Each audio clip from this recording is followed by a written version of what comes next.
Matapos rekomenda ng Ombudsman na kasuhan sila ng plunder at graft, umaasa si Senador Bong Revilla na hindi muna ihahain sa Sandigan Bayan ang mga kaso dahil diringgin pa ng Korte Suprema ang hiling nilang itigil ang investigasyon sa pork barrel scam.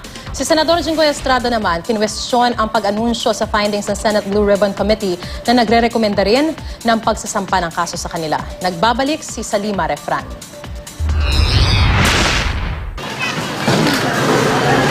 Imbes na mapunta sana sa pagpapabuti ng buhay ng marami nating kababayan, may kabuang 1.1 billion pesos daw ng PDAF o Pork Barrel Fund ng tatlong senador ang naibulsa umano nila at iba pang personalidad bilang kickback matapos ilaan sa mga NGO ni Janet Lim Napoles. Sila sina Senador Juan Ponce Enrile, Jinggoy Estrada at Bong Revilla na pinakakasuhan na sa Sandigan Bayan ng plunder base sa tatlong joint resolution na nilabas ng Ombudsman. Bukod dyan, sasampahan din si Revilla ng 16 counts of graft dahil sa pagbulsa umano na mahigit 240 million pesos. Si Estrada naman may dagdag 11 counts of graft dahil sa umano'y mahigit 180 million peso kickback. At si Enrile may dagdag 15 counts of graft para naman sa nakuhang mahigit 170 million pesos. With the PDAF-funded projects turning out to be ghost projects under a modus operandi of a combination and series of overt criminal acts repeatedly taking place over a number of years. Kahati rin sa mahigit 1 bilyong pisong pork barrel kaya pinakakasuhan ng plunder and graft si Napoles na ayaw muna magkomento.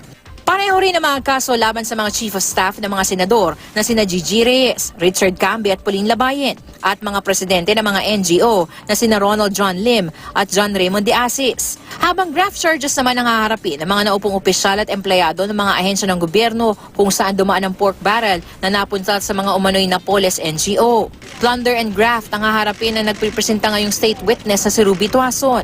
Habang graft and malversation charges naman sa mga gusto rin maging state witness na sina Technology Resource Center Director General on Leave Dennis Cunanan at dating NABCOR Vice President Rodora Mendoza. Wala pa silang tugon sa rekomendasyon ng Ombudsman. Matapos matanggap ang resolusyon, may 5 araw ang mga respondent para maghain ng kanilang mga motion for reconsideration. Oras na maresolba na ito, saka lamang makakapaghain ng kaso sa Sandigan Bayan ang Ombudsman. Pero hindi pa dito nagtatapos ang trabaho ng Ombudsman. Patuloy pa rin ang pag-iimbestiga nila sa mga kasong may kinalaman sa PDAF scam at maging sa iba pang pagnanakaw sa bayan. Wala pa naman daw warrant of arrest kaya pwede pang maglakbay ang mga kakasuhan tulad ni Revilla na kasama ang kanyang pamilya sa Israel. Umaasa raw ang kanyang kampo na hindi muna ihahain sa Sandigan Bayan ang mga kaso dahil didinggin pa ng Korte Suprema sa April 22 ang hiling nilang itigil ang investigasyon sa pork barrel scam. Yung ebidensya na sinumite, talaga hindi naman solid . Kasi unang-una, bakit tinatanggap nila yung PDAF documents na yun na inaamin mismo din na Ben Horluy na kanilang pineke ito. Wala pang pahayag si Enrile pero dati na niyang tinanggi na may kinalaman siya sa pork barrel scam. Si Estrada naman na nasa Amerika at dati na rin tinangging nakinabang siya sa pork barrel. Kwestiyon hindi lang ang desisyon ng Ombudsman kundi ang pag-anunsyo tungkol sa findings naman ng Senate Blue Ribbon Committee na nagre-rekomenda rin ng pagsasampa ng kaso sa kanila. Maliwanag na maliwanag, kami ay pinagplanuhan.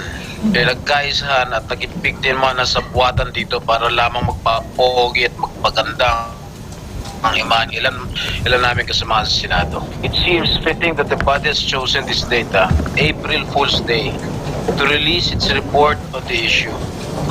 As the hearings can be likened to a sarsuela in the circus. Handa raw siyang harapin ang mga kaso sa korte.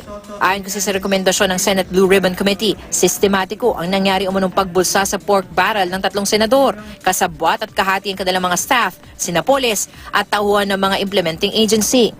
Ang mga dapat na makinabang, walang nakuha. Pinagplanuhan, pinagkaisahan, at pinagpasasaan.